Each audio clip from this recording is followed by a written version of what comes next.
The rain had stopped hours ago, but the city still smelled like wet pavement and cold steel as Aria Vale stood in front of the tower that touched the night sky, its glass walls catching every stray beam of light like 1,000 unblinking eyes watching her hesitation. She was shivering, not from the November chill, but from the truth she carried. Her mother had less than 48 hours before the hospital cut off treatment, and Aria had run out of miracles. The revolving doors hissed open, and she stepped inside, shoes squeaking softly on the marble floor that looked too clean, too polished for someone like her. The receptionist didn't even need to ask. She recognized Aria from the email Cassian Ward's assistant had sent. Top floor, the woman said, her voice clipped, respectful in that robotic way corporate employees mastered. In the elevator, Aria watched her reflection tremble in the mirrored walls.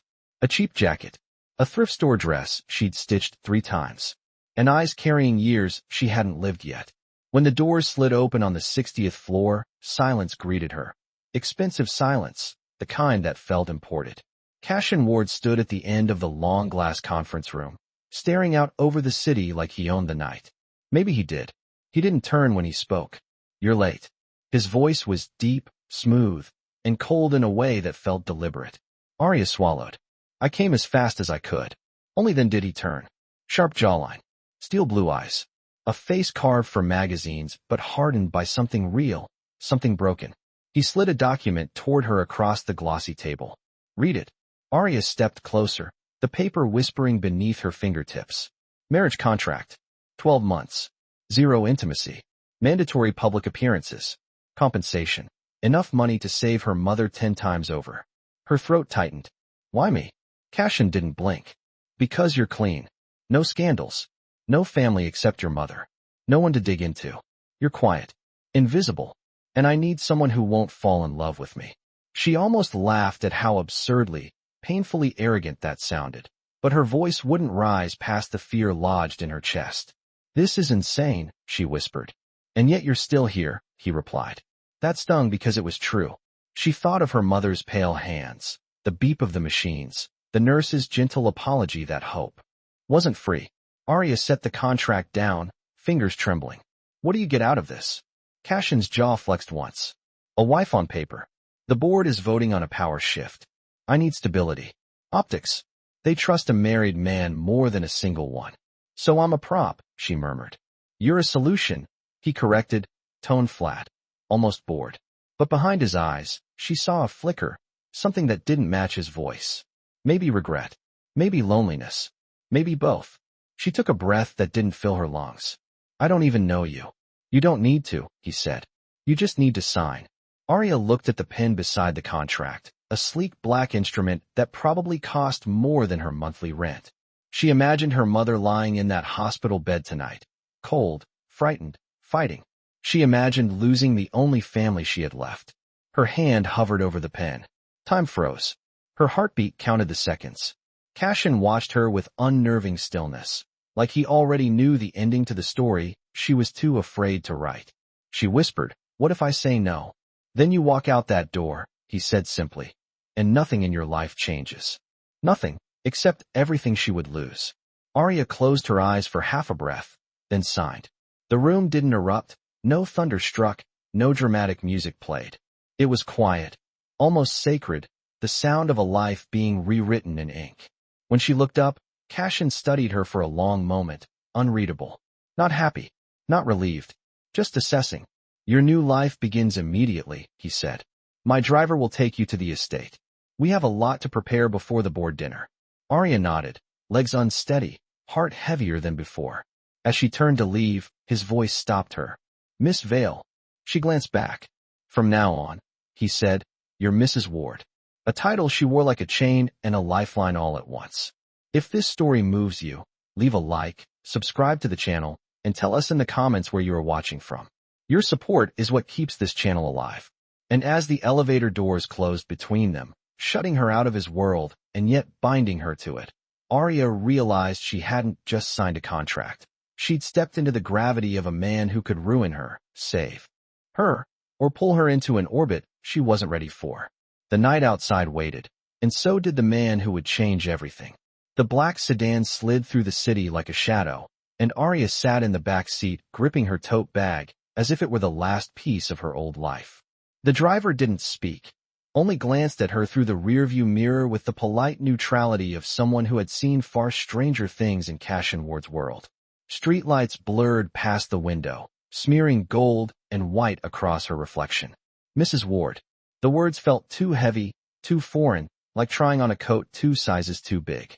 The city thinned, replaced by quiet stretches of road and iron gates that opened at the car's approach with an almost eerie smoothness. The estate rose from the darkness like a modern fortress, sharp edges, tall glass, trimmed hedges glowing under soft landscape lights. It was beautiful and intimidating in equal measure. When the car stopped, a woman in her 50s stepped forward, posture straight, expression unreadable. "Good evening, Mrs. Ward. I'm Helena, the house manager." Aria flinched slightly at the title, but nodded. "You'll be living in the East Wing," Helena continued, turning toward the entrance. "Mr. Ward prefers punctuality, routine, and silence after 10 p.m. You will receive an itinerary every morning on your door tablet. Tonight's schedule has been adjusted due to your arrival." Aria blinked. Door tablet? Schedule? The house wasn't just big. It was a machine designed around Cassian's life. Inside, the air smelled faintly of cedar and something expensive she couldn't name. Every surface gleamed. Every echo felt controlled. She followed Helena down a long hallway lined with abstract art that probably cost more than her entire neighborhood.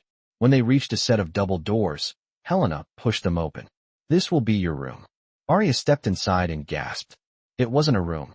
It was an entire apartment, vaulted ceilings, a king bed, a fireplace, a balcony overlooking the grounds, and a bathroom that looked like a spa commercial. Her throat tightened. "This is too much." "It's standard for the household," Helena replied simply.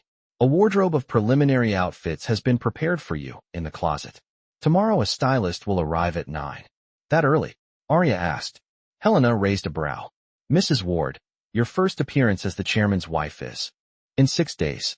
Unless you wish to embarrass yourself and him, you will need every hour." Aria swallowed hard. As Helena left, the room fell quiet. Too quiet. For a moment, she just stood there, feeling the weight of the marble floor under her feet, the vastness of the space pressing against her ribs. Back home, she could touch both walls of her bedroom without stretching. Here, she could run and not hit a corner. She set her tote bag on the bed, its worn canvas painfully out of place. When she opened it, her world spilled out. 2 changes of clothes, her mother's worn scarf, a small pouch of coins she'd been saving for bus fare. A life condensed into one bag. A soft chime sounded. She glanced at the wall and saw a notification blinking on a sleek embedded screen.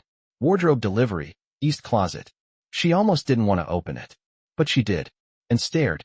Racks of gowns, tailored dresses, blouses in silk and chiffon, shoes lined like an exhibit. All in her size. Someone had studied her, measured her, prepared for her. Her breath hitched. Was this kindness? Control? Both? A sudden knock made her jump. When she opened the door, Cassian stood there. No tie, sleeves rolled, but still carrying that cold authority like a second skin. His eyes swept the room, then her, calculating but unreadable. "Is everything to your satisfaction?" She hesitated. "It's overwhelming." "You'll adjust."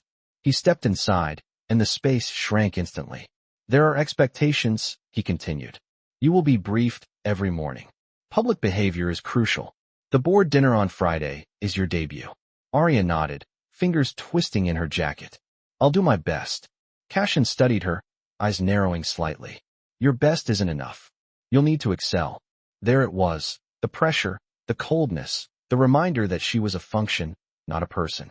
Still, she mustered a quiet, understood. He turned to leave, but paused at the doorway. "One more thing," he said without facing her. "If anyone asks, our marriage is real. You will maintain that illusion at all times." "Illusion," she echoed softly. "Is that all this is to you?" For a heartbeat, he didn't answer. Then, barely audible, "It's all it can be." And he was gone. Aria closed the door, leaning against it as her pulse finally caught up to her. She was alone in the largest room she had ever been in, wearing the title of a wife she wasn't, tied to a man she didn't know, stepping into a world that could swallow her whole. And yet, underneath the fear, something else stirred. Resolve. She had 6 days to become the woman the world expected her to be. For her mother. For herself. And maybe, for the man who couldn't look her in the eyes when he said their marriage wasn't real. Morning came not with sunlight, but with a soft electronic chime vibrating through the walls, followed by a gentle glow rising along the edges of Aria's ceiling. It took her a moment to remember where she was. The vast room, the impossibly soft sheets, the silence so artificial it felt staged. The estate. Cassian Ward. The contract. Her pulse spiked. A second chime triggered the wall tablet, displaying her schedule in crisp font. 7 a.m., breakfast. 9 a.m., stylist consultation. 11 a.m., etiquette training. 1:30 p.m., public speaking coach. 3 p.m., wardrobe fitting. She blinked at the list. This wasn't a routine, it was a transformation. With a breath that didn't steady her, Aria freshened up in the marble bathroom, still marveling at the warm towel drawers and the rainfall shower that felt like luxury she didn't deserve. She changed into the simplest outfit she could find in the closet, a soft cream blouse and tailored pants. They fit perfectly, which somehow unsettled her more. When she made it downstairs, the dining room felt like a set for a movie, floor-to-ceiling windows, a table long enough to seat an entire board of directors, and at the head of it, Cassian, reading something on his tablet, expression as hard as polished stone. "Good morning," she greeted softly. He did not look up. "You're late." Her cheeks warmed. "It's 7:02. And breakfast was at 7. She sat across from him, unsure whether she should apologize again or stay silent. Helena appeared as if summoned, placing a plate in front of Aria. Eggs, avocado, toast arranged so beautifully it looked curated. "Eat," Cassian said, still not lifting his gaze from the tablet. She tried, though every bite was hard to swallow under the weight of his presence. After several minutes, he finally spoke. "The board dinner is in 5 days. It includes CEOs, state senators, and the most predatory press vultures in the city. If you falter once, if you miss a cue, misread a tone, or forget who you're supposed to be, it won't just embarrass you. It will cost me millions." She set her fork down. "I understand the stakes." He lifted his eyes then, cold, assessing. "Do you? This is not a charity project. I didn't choose you because I believed in your potential. I chose you because you were inconspicuous. Quiet. Someone who wouldn't attract attention." The words struck deeper than she wanted to admit. So that was all she was. Invisible, even here. She straightened her spine. "I will not fail." His gaze flicked over her, searching for something. Weakness, hesitation. He wasn't sure. She wasn't sure either. "See that you don't," he said. Breakfast ended in a silence that wasn't comfortable, but wasn't hostile either. Just two worlds learning the edges of each other. At 9 sharp, the stylist arrived, a tall, effortlessly glamorous woman named Serena who carried an energy that filled the room. "Mrs. Ward," Serena said warmly, clasping Aria's hands. "You're stunning. We just need to refine it." Aria flushed. "I'm not used to all this." "Good," Serena smiled. "Natural charm is harder to fake." Over the next 2 hours, Aria was measured, draped, critiqued, and transformed. Serena explained everything. Posture that radiates quiet confidence. Eye contact that signals calm power. Smiles that don't overshare. "Your husband is a fortress," Serena said while adjusting a silk sleeve. "You don't need to match his steel. You balance it." Husband. The word still felt like walking in heels 3 sizes too tall. At 11, etiquette coach Madeline took over, a woman whose precision could slice glass. Aria learned how to sit, how to rise, how to gesture, how to enter a room with enough grace that people assumed she belonged there. At 1:30, the public speaking coach arrived. By 3, wardrobe fittings had begun, gowns swirling around her like scenes from a world she had never been meant to enter. By the 4th dress, the door opened. "Cassian." He stopped, just for a fraction of a second, but long enough. The sapphire blue gown Aria wore hugged her waist, flowed like water, and brought out a softness in her eyes even she didn't know she carried. Cassian's expression didn't change, but something in the air did. Tightened, warmed, shifted. Serena noticed. She didn't comment. "We'll take this one," Cassian said, voice steady but quieter. Aria swallowed. "It's beautiful. It's appropriate," he corrected. But when she moved, just a small, uncertain step. His gaze followed her like gravity. She caught it. He looked away first. Hours later, after the staff left and the house fell quiet again, Aria wandered onto her balcony, staring at the sprawling gardens and the faint city lights beyond. Somewhere in this mansion, Cassian was probably analyzing risk charts, reviewing board members' loyalties, plotting his next move. But earlier, when he saw her in that gown, he hadn't looked like a man calculating profits. He'd looked like someone remembering he still had a pulse. A soft breeze brushed her hair. The night felt wide, restless, and alive.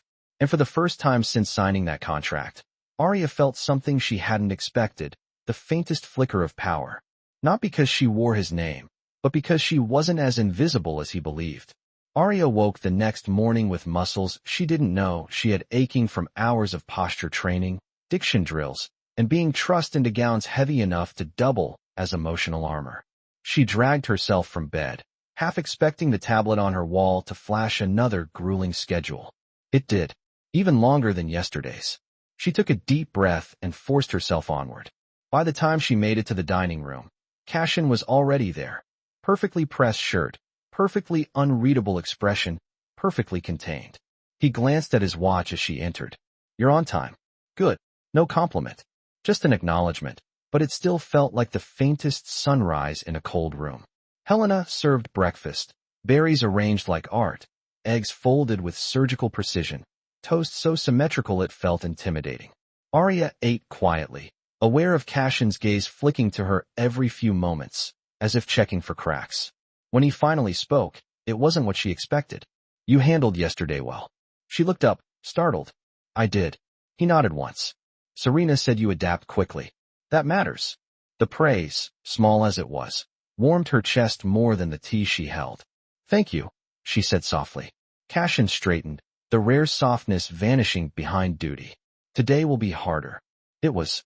By mid-afternoon, she'd learned 3 dinner toasting protocols: how to glide rather than walk, and how to maintain poise while navigating conversations designed to expose weaknesses. Her brain felt like an overworked circuit board. At 3:30, during her public image briefing, Serena paused the session to retrieve something from her bag. "Mrs. Ward," she said, "there's something you need to see." She held up a tablet showing a gossip headline: "The Billionaire's Secret Wife? Mystery Woman Enters Cassian Ward's Estate." Aria's stomach dropped. The photos, grainy but unmistakable, showed her stepping out of the black sedan the night she arrived. "Someone's leaking," Serena muttered, scanning the article. "But the angle is neutral so far. They don't know who you are. Yet." Aria's pulse thudded in her ears. Will this hurt him? If it escalates before the board dinner? Yes. Serena grabbed Aria's shoulders, steady and firm. "That means you have to step into this role faster than planned. No hesitation. No stumbles." Aria nodded, trying to calm her breathing. She couldn't fail. Not with everything on the line. Not with her mother depending on her. Not with a world already eager to pull her apart. At 5 o'clock, Helena escorted Aria to the main hall for her next training session. But instead of Madeline or the speaking coach waiting inside, Cassian stood alone. He turned when she entered, and for the first time since she'd arrived, he didn't look like the man who held all the power. He looked tired. "Helena said you wanted to see me," Aria said, clasping her hands to hide her nerves. Cassian gestured toward the seating area. "Sit." She obeyed, though her mind spun. "Is something wrong?" "Yes," he said bluntly. "The press has caught wind of your presence." Her heart dropped. "I'm so sorry. It isn't your fault." The interruption was swift, but gentler than his usual tone. "Leaks happen. What matters is control. Perception." He paced once, then stopped in front of her. "The dinner is in 4 days. I can shield you from the worst of the media, but not during that event. You'll be photographed, recorded, scrutinized." She swallowed. "I'll be ready." "Say it again." His eyes pinned hers, sharp and searching. "I need to hear you claim it." Her breath hitched, but she steadied herself. "I'll be ready." Something shifted in his posture. Approval, subtle but unmistakable. "Good." Then he did something she never could have predicted. He sat beside her. Not across the room. Not behind a desk. Beside her. Close enough that she could feel the warmth of him. Close enough that the perfection of his suit didn't hide the tension in his shoulders. "Aria," he said quietly, "you should know something. This world, it isn't designed to welcome people like you." She flinched. People like me? People who are real. His gaze softened in a way that made her chest ache. You'll hear lies. You'll hear cruelty. Some will come from the press. Some from the board. Some from people who smile at you first. Her voice shook. And from you. He inhaled sharply, not expecting the question. For a long moment, he didn't look away. I will not lie to you, he said at last. I may be harsh. I may demand more than you think you can give. But I will not deceive you. She believed him. She didn't know why, but she did. Then his phone buzzed. The moment shattered. He stood. Your next lesson is cancelled, he said, suddenly back to business. I'll take over tonight. Aria blinked. You? Yes. If you're going to stand beside me in that room, you'll train with the person you're standing beside. The logic was flawless. The intimacy was terrifying. As he led her toward the ballroom-sized practice room, Aria realized something she wasn't ready to admit, even to herself. Cassian Ward wasn't just assessing her anymore. He was beginning to invest. And that was far more dangerous than any headline. The practice room looked like something carved out of a dream and a nightmare at once. Vaulted ceiling, polished floors reflecting the warm glow of overhead lights, and a long wall of mirrors that made Aria feel as though there were a dozen versions of herself standing uncertainly in the doorway. Cassian stepped inside without hesitation, flipping a switch that dimmed the lights to a soft amber, the kind meant for evening galas and deliberate elegance. We'll start with the basics, he said. Walking, posture, timing. Aria nodded, though her throat felt tight. She'd handled Serena's coaching, Madeline's sharp corrections, and hours of being molded, adjusted, refined. But training with Cassian was different. The air behaved differently around him. Come here, he instructed. She approached slowly, conscious of how loud her heartbeat felt. He studied her stance, circling once like an architect evaluating structural integrity. Your posture collapses when you're tired. Shoulders back. She obeyed. Chin up. Eyes forward. Your presence should say, I belong here, even if the room disagrees. His voice was cool, controlled, but not unkind. Aria inhaled, steadying herself. Now walk, he said. She took a step, trying to glide the way Madeline taught her. Slower. She slowed. You're anticipating judgment, he said. Stop assuming people are looking at you. They will be, she murmured. Exactly. So don't give them the satisfaction of seeing fear. She felt her spine lengthen. Step. Step. Her movements smoothed. Again, he commanded. She did it again. And again. And again until time slid past unnoticed. Until her steps found rhythm. Until she walked not like a girl borrowed from another world, but like someone who could survive inside it. When she finally stopped, slightly breathless, Cassian watched her with an expression she couldn't decipher. Better, he said. Much better. A warmth bloomed beneath her ribs. Thank you. He hesitated, just for a breath, then extended his hand. Come here. She placed her hand in his.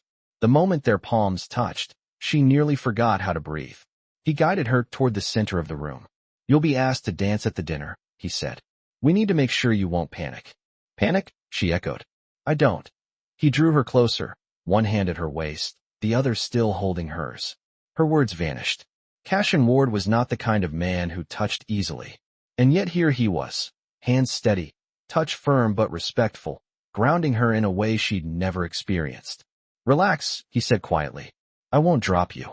Her heart fumbled. I know. They moved slowly at first, his steps deliberate, guiding her effortlessly. Aria tried to match him, adjusting to his rhythm, letting the flow of the music, imagined though it was, carry her. You're tense, he murmured. I'm trying. Stop trying. He lowered his voice. Just feel. The words vibrated through her. She exhaled, letting her shoulders fall a fraction, letting her weight trust the motion. Their bodies synced, a quiet glide across polished floors. For a moment, it felt like floating. Cassian's gaze dropped to her lips, then flicked away too quickly, as if he'd caught himself wanting something he shouldn't. Aria's pulse stumbled. This wasn't in the contract. This heat. This gravity. This almost connection that neither of them dared name.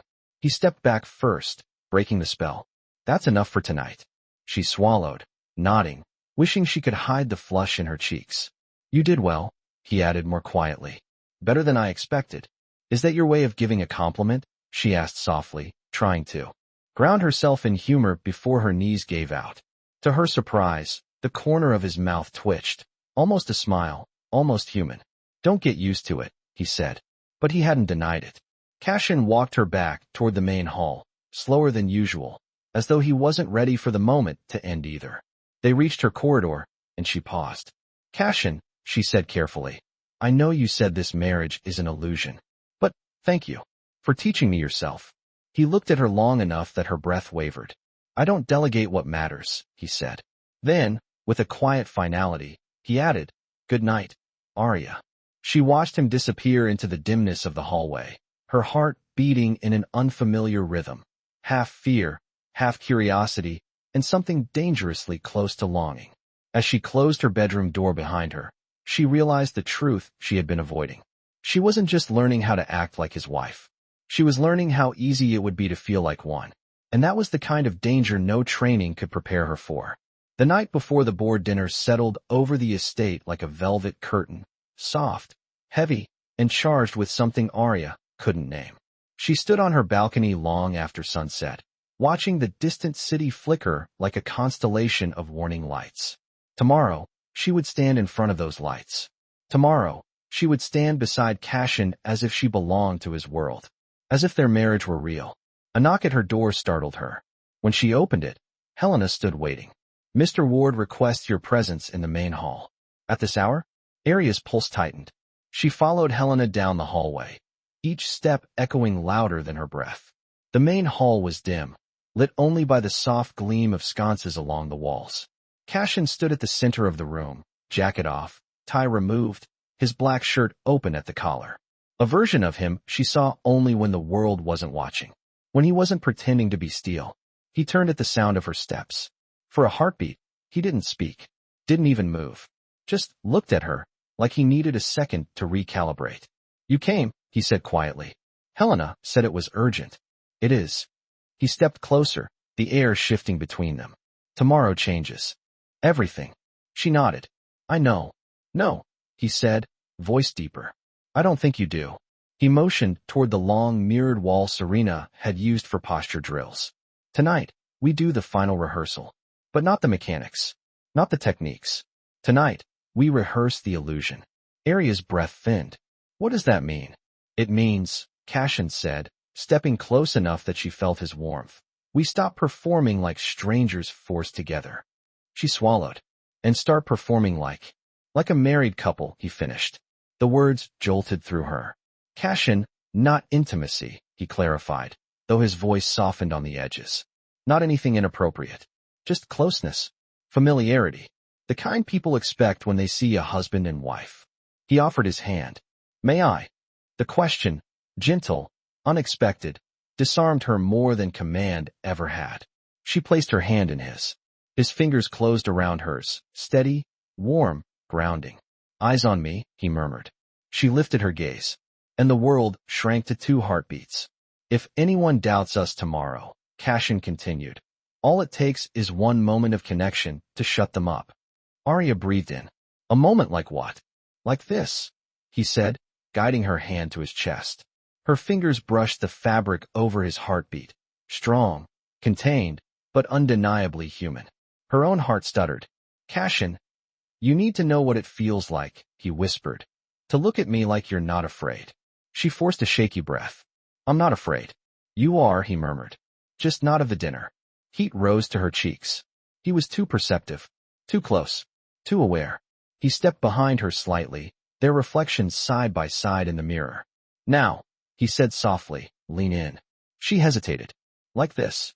She tilted toward him, keeping her posture stiff. No, his hand slid gently to her shoulder. Light, respectful. You're thinking. Don't think. Feel. Aria closed her eyes for half a second, letting the tension ease.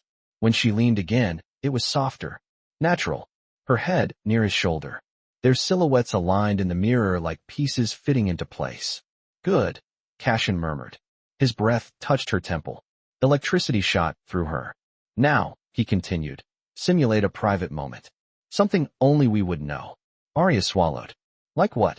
He met her gaze through the mirror. Like you're telling me something you wouldn't tell the board. She turned slightly, letting her voice lower. I'm terrified, she whispered. Cassian didn't break eye contact. So am I. The admission hit her harder than any training. Really? Yes, he said. But not of them. She couldn't speak. The room felt too small. The silence too full. Cassian stepped back. Not far, but enough to let them both breathe. Remember this feeling, he said quietly. Tomorrow, it will protect us. Aria stared at him, heart trembling. What about tonight? His eyes lingered on her for a moment that stretched and stretched, but never broke. Tonight, he said, turning slightly away, you rest. But his voice, soft, unsteady, almost tender, told her everything he couldn't say. Aria returned to her room with her pulse still unsteady, replaying the warmth of his hand, the weight of his gaze, the truth in his whisper. Tomorrow she would step into a spotlight large enough to swallow her whole. But tonight she carried something stronger than fear. She carried the memory of a man who was supposed to be untouchable, yet had let her touch him, even for a moment. The day of the board dinner dawned far too bright, as if the sun itself refused to acknowledge the weight in Aria's chest. She dressed slowly, hands trembling despite everything Cassian had drilled into her. The obsidian gown Serena chose for her lay across the bed like a warning and a promise at once. Midnight elegance. She stepped into it carefully, feeling the cool fabric slide over her skin, fitting her like it had been carved onto her. Serena arrived a moment later and worked wordlessly, hair swept into a soft, regal twist, makeup polished but understated, jewelry minimal. Perfect, Serena whispered, stepping back. You look like power. Aria didn't feel like power. She felt like a girl about to walk into a hurricane. Helena knocked, voice calm as always. Mrs. Ward. Mr. Ward is waiting. Aria's heart stumbled. Of course he was. She followed Helena through the hallway, the gown whispering around her legs with every step. When she reached the main staircase, she stopped breathing. Cassian stood at the bottom of the steps. Black tuxedo, crisp lines, cold elegance. But his eyes softened the moment he saw her. Not dramatically, not obviously, just enough that she felt it. Felt him. He ascended 2 steps to meet her halfway. Aria, he said, voice low. He didn't finish. Didn't need to. His silence said more than 1,000 compliments. She offered a faint smile. You clean up well yourself. A ghost of a laugh flickered at the corner of his mouth. Are you ready? I think so, she whispered. Good, he replied, offering his arm. Because it's time. She placed her hand on his arm. His muscles tightened just slightly under her touch. They walked toward the waiting car.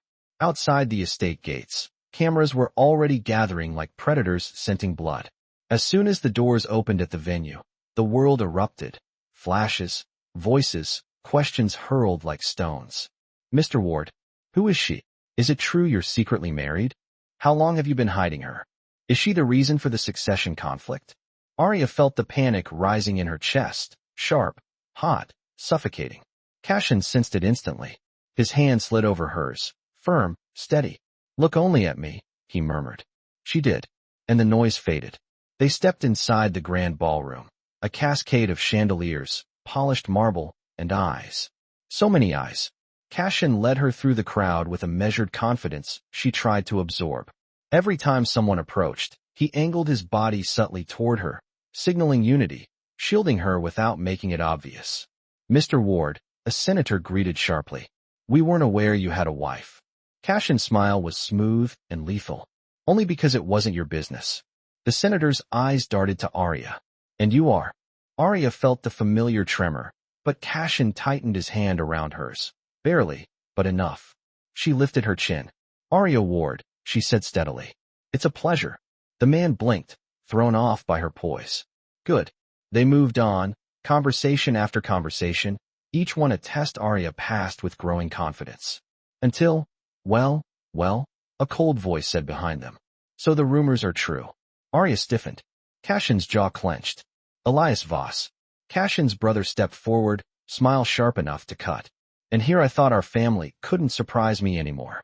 Cassian positioned himself slightly in front of Aria. Walk away, Elias. Why? Elias sneered. Afraid I'll ruin your performance. Aria felt the air shift, danger building like static. But Cassian didn't rise to the bait. He leaned in just slightly, voice steady. Not tonight. Elias smirked and sauntered off, but the damage lingered in the air like smoke. Aria touched Cassian's arm. Are you okay? His eyes softened, just for her. As long as you're steady, he said quietly. So am I. And for the first time, she believed it. For the first time, she felt like she wasn't just surviving tonight. She was protecting something that mattered to him. The dinner had barely begun when Aria realized the room wasn't just watching them. They were studying them. Every gesture, every glance, every breath Cassian and Aria shared was being dissected in real time by people who wanted either to own them or to ruin them. Cassian led her to their seats at the long crescent table reserved for ward leadership and high-level board members. The moment they sat, conversations nearby dimmed, recalibrated, then sharpened like knives turning toward fresh prey. A woman in a champagne gown leaned forward, smile tight as thread. Mrs. Ward, she said sweetly, forgive us, but we weren't aware Cassian had found someone worthy of his particular standards. Aria felt the sting beneath the compliment, but she kept her posture poised. Standards evolve, she said gently, sometimes without asking for permission.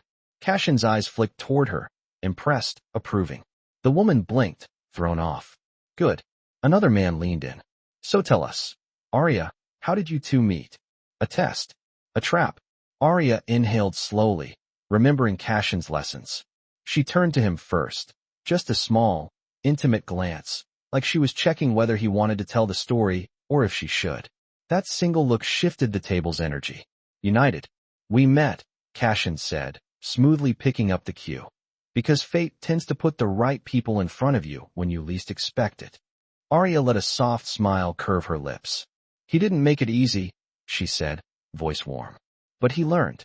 A ripple of laughter, surprised, disarmed, spread across the table. Cassian's gaze lingered on her for a second too long. If the room hadn't been watching, Aria thought he might have smiled. For a while, the questions continued, probing, sly, sometimes harmless, sometimes weaponized.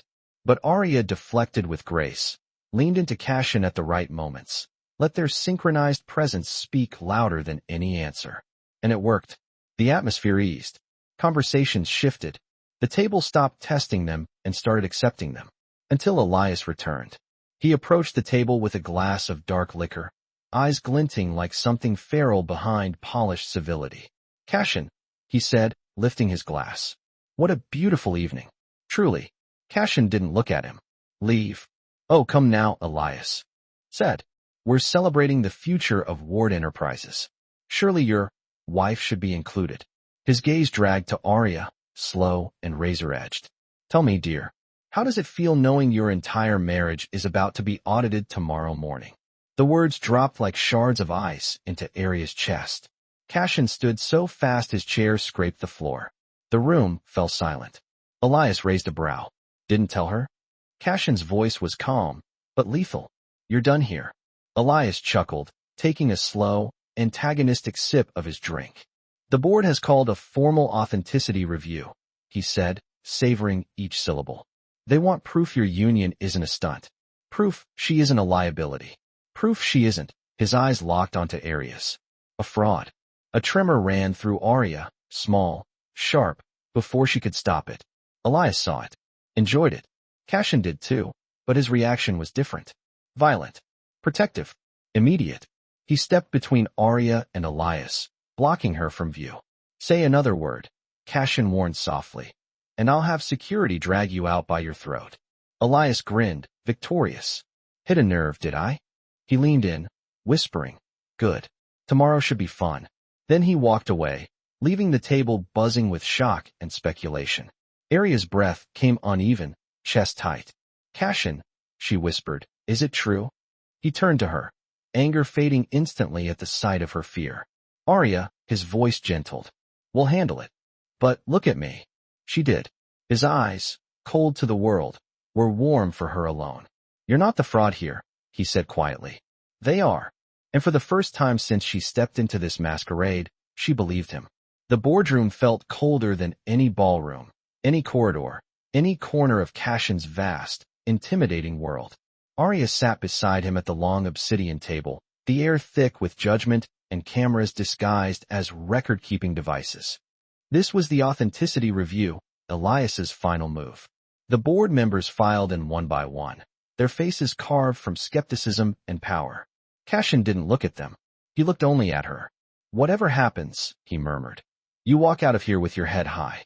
Aria nodded, though her pulse thrummed painfully in her throat. The chairwoman cleared her throat. Mr. and Mrs. Ward, we've received allegations that your marriage is contractually fabricated. Before we allow a vote that could shift company control, we require clarity. Elias sat at the far end, smirking like a man waiting for a bomb he'd planted to detonate. We'll begin simply, the chairwoman continued. How did you meet? Aria inhaled. She remembered last night's rehearsal. Cassian's hand guiding her, his voice whispering, don't think. Feel. By chance, she said softly. He didn't expect me. I didn't expect him. But some things don't need planning to be real. Cassian's jaw tightened, not with anger, with something closer to awe. And when? Another board member demanded. Did you know you were compatible? Cassian answered this time. The moment she challenged me, he said evenly. Several brows rose. Challenged you. Most people tell me what I want to hear, Cassian replied. Aria tells me what I need to hear. The board murmured. Elias scoffed. Touching, but rehearsed. The chairwoman folded her hands. Mrs. Ward, do you love your husband? The room went silent. Aria felt Cassian tense beside her, just for a heartbeat, but enough that she knew he feared this question more than any corporate threat. She looked at him, really looked, at the man who taught her to walk with dignity, who shielded her from a world eager to tear her apart, who told her his fears in the quiet between rehearsals, who asked her, for the first time in his life, to trust him. I didn't love him at first, Aria admitted, voice trembling, but steady. I was scared of him, scared of his world, scared of being swallowed by something too big for me. Elias smirked. Aria continued. But the more I learned who he was behind all of this, she gestured to the table, the screens, the empire. The more I realized he wasn't untouchable. He was human, and lonely, and brave enough to let me see the parts of him he hides from everyone else. Cassian's breath hitched. Quiet, barely audible, but real. So yes, Aria finished, meeting the board's stunned gazes. I do love him. Elias slammed his hand on the table. Lies. She's manipulating enough. Cassian's voice cut the room in half. He rose slowly, eyes burning with a fury sharpened not by ambition, but by devotion. If you doubt her, Cassian said, then doubt me too. Because she taught me what loyalty looks like, what courage looks like, what partnership looks like. He reached for her hand. Not rehearsed, not strategic, not necessary. Just honest. And I'll burn this company to the ground before I let you insult her again. Gasps rippled across the board. Elias paled. The chairwoman leaned forward. Mr. Ward, that will not be necessary. This review is concluded. The union stands. Relief crashed through Aria so forcefully she nearly collapsed. Cassian didn't release her hand. Not even when the board dismissed them. Not even when Elias stormed out, defeated. Not even when they stepped out into the empty hallway and the door shut behind them. Aria, he breathed, voice breaking in a way she'd never heard. She looked up, and in his eyes she saw it. The truth he'd been refusing to name. This stopped being an illusion for me, he whispered. A long time ago. Her heart trembled. Cassian. He cupped her face gently, reverently, as if she were something fragile he was terrified to break. Tell me it's real for you too. She didn't hesitate. It is. And when he kissed her, finally, fully, without fear or performance, it felt like the first honest moment in both their lives. Not the end of the contract. Not the start of an empire. Just the beginning of love. Real, terrifying, extraordinary. The kind built not on illusion, but on choice.